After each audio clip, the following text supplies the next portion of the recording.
Hello guys, welcome to the new vlog. I hope all of you are doing good, and today the topic we are going to cover is the potential scams you might come across while traveling in Africa, specifically East African countries. As you guys know, I spent a few months in East Africa earlier this year. Right now we are in December 2024, or we are very close to 2025. And by the way, I'm in Laos right now. I'm at this beautiful train station of Wan Viang.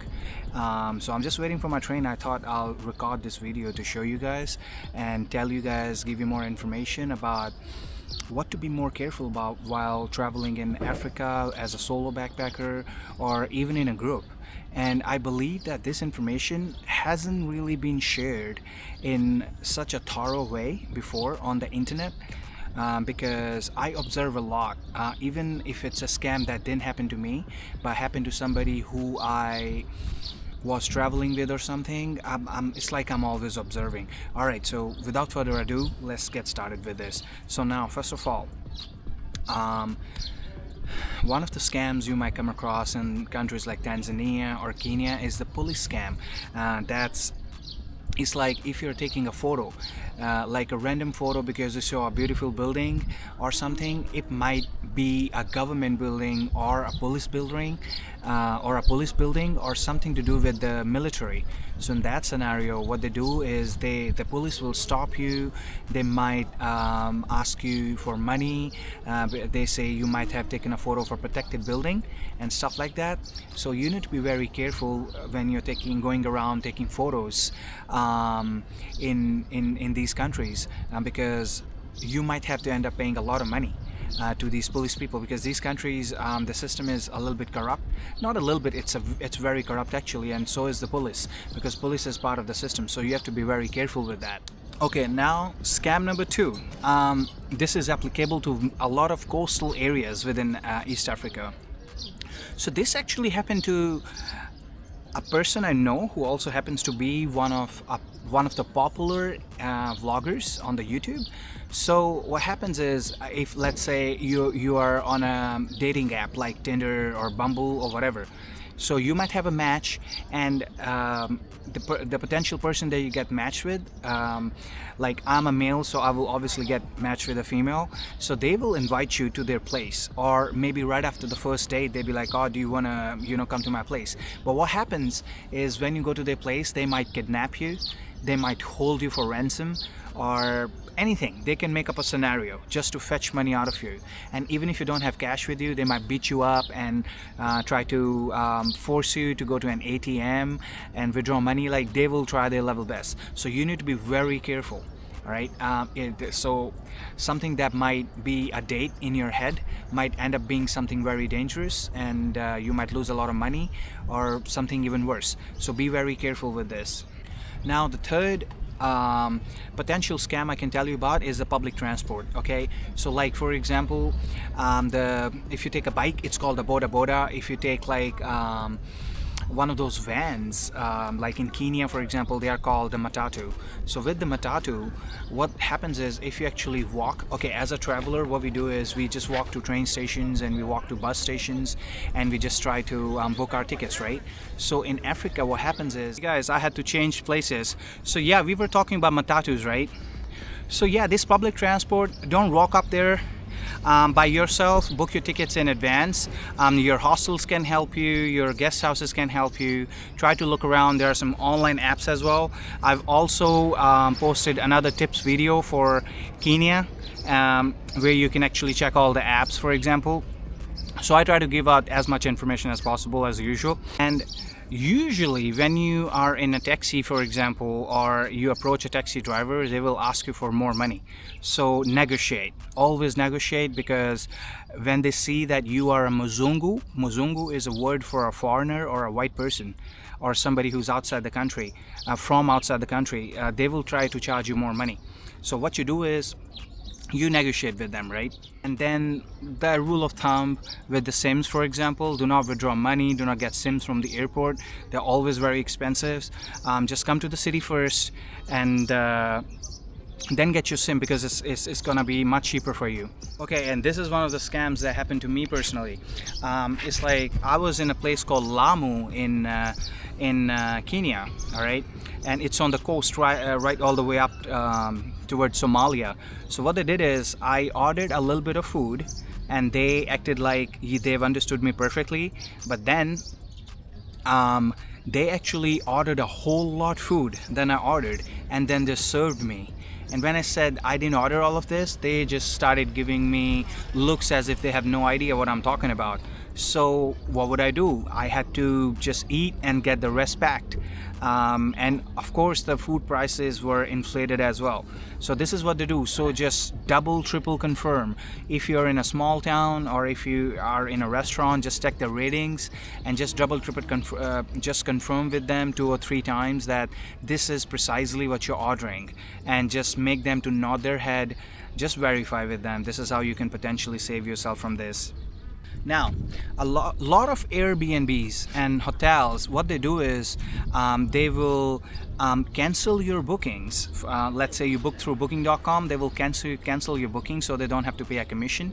And that way they also take away your right to leave them a feedback, like a reference or like a review, you know. And also confirm with them that, because Africa gets very hot, right? Just confirm with them that they have an air conditioner.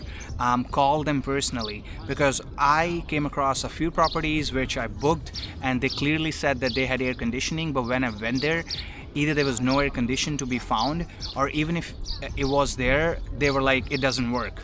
Or they were like, oh, you have to pay extra for that, but because it's going to consume a lot of electricity. Yes, so that happens too. And then you also have to be careful about not renting in an area which might have very long electricity cuts. So I was once in this Airbnb, I think in Nairobi, and there was literally no electricity for most of my day and night. The whole night I spent without electricity. And when I contacted them, they were like, oh, there's no electricity in the whole area. I mean, that really is their problem, because when we are paying money and they're advertising us the facilities, they can arrange a generator. They can arrange a generator, and they have to provide us the facilities that they offered us, right? It's not like we pay money and then they're going to be like, oh, there's no electricity, now you can't use anything. Plus it gets really hot and other things, you know, you can't have Wi-Fi without electricity. So just make sure, you know, because this happens a lot. Alright, so the next one is, so the next scam is, this happened to some people in my hostel in Tanzania, in the city called Dar es Salaam. So what happened is, they actually made a mistake of waiving a taxi rather than booking it through official apps. So there are official apps for every country, and if you need to know specific apps for a certain country, feel free to DM me on Instagram. I'll give you that information for free. Alright, because I'm covering a few countries in the whole region, so I can't really be giving you like this country has that app or that country has this app, yada yada yada. So yeah, that's that. Make sure you book your cab or you book whatever the mode of your transport through a reputable source online through an official app, because they made the mistake of waiving a taxi, and you guys can't even imagine what happened next. This apparent taxi took them a little bit far away, and then they robbed them on gunpoint. They took away all their money and other stuff, like whatever valuables they had, you know. So make sure that you're really careful with this, because none of us would want this to happen to us or any of our loved ones. Now, if you're at a specific place where there are no apps that are working, like Uber or Bolt, for example, you should book your transport through the place that you're staying at, your guest house or your hostel, because that way you know they won't do something like this, because they are running a business. And one more thing, guys, the rule of thumb, always be very careful of your belongings. I actually had things stolen from my backpacks in hostels, not by other travelers but by the staff. And what they do is, they actually don't go for your money or expensive electronics. They will maybe go for like one of the t-shirt that they've seen you wearing, and then they will take it, and then you will find it out in like the fourth city or in a few days, and you'll be like, oh, where is that? So this happened to me a few times, and I'm like, huh. So that's when I started locking my backpacking bags and everything, and my luggages everywhere. I would leave a little padlock on it, because and then my things started uh, then the things stopped starting going missing. So that's where I figured out that this is happening. Oh yeah, and in the big cities, there are a lot of snatching incidents, and I know this gets said in pretty much every country in the world to be cautious of or be careful of, but in Africa you need to take this more seriously. I have had people who were staying in my hostel who had their fanny bags snatched away from them. They will come on a motorbike. So one of them will cut off the strip of your bag, fanny bag for example, and then the other one will just snatch it off you. So just be very careful. Okay, another thing you need to be very careful of is the buses and vans and yada yada. About They will advertise their van or the bus as an AC coach, as if the vehicle is fully air conditioned, and they will also say that it's an express vehicle, like you will go from point A to point B. But once you board this bus, what happens is they start stopping everywhere, and the journey that's supposed to be like, let's say 4 hours for you, it will end up being like 10 hours long, because they're literally stopping at every little village and town they can find. And secondly, there's no air conditioner to be found in these buses. I'm not saying all of the buses are like that, but there were some buses I sat in which I had booked, and they ended up being like that. They advertise that it's an AC coach, but once you are in, there is no AC, and it gets really hot. The next thing is the breakfast scam. So a lot of places, a lot of dodgy places in East Africa, they will be like, oh, we are going to include breakfast into your booking. So you'll be like, yeah, great, but in the morning when you go for a breakfast, they will serve you something really like insignificant, like a banana, you know. So the way you can avoid this is actually calling them, talking to them, or if you're going there in person, just speak to them beforehand and be like, what exactly are you going to serve with this free breakfast? Because a banana costs nothing, and everybody can buy a banana by themselves. That's not really a breakfast. So yeah, that's that. So be aware of that. Oh, and another thing that happened with me in Tanzania. So I was at this place where there was no electricity shortage, but they turned off the electricity switch themselves, and then they told the guests living in the properties that there is no electricity, there's some problem with the local grid or something. And I was like, okay. And then I walked around the property, there was a generator, and I'm like, why don't you turn on the generator? And then they said the generator is not working. So the point was, they're trying to again save money on electricity after selling you a place, advertising the facilities including electricity. So just be aware of that. And yeah, that's that. And another one with the transport, I can tell you guys that if you arrive at a bus station or a train station, a lot of people will actually come to you, and they'll be like, oh, let me help you with booking a ticket, where are you going? And as soon as you tell them their location, as soon as you tell them where you're going, they will help you for sure. They will help you book a ticket, but then they will charge you, like, let's say $5 on top. And if you actually find it out on the spot and you ask them that what's this charge for, they'll be say, this is my service fee, when you can actually just walk to the ticket counter and buy the ticket yourself. So be aware of this, guys.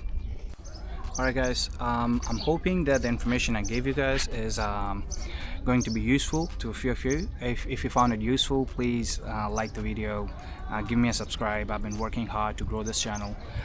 So yeah, every like, every comment, and every subscribe is very valuable to me. So please go ahead and show some love.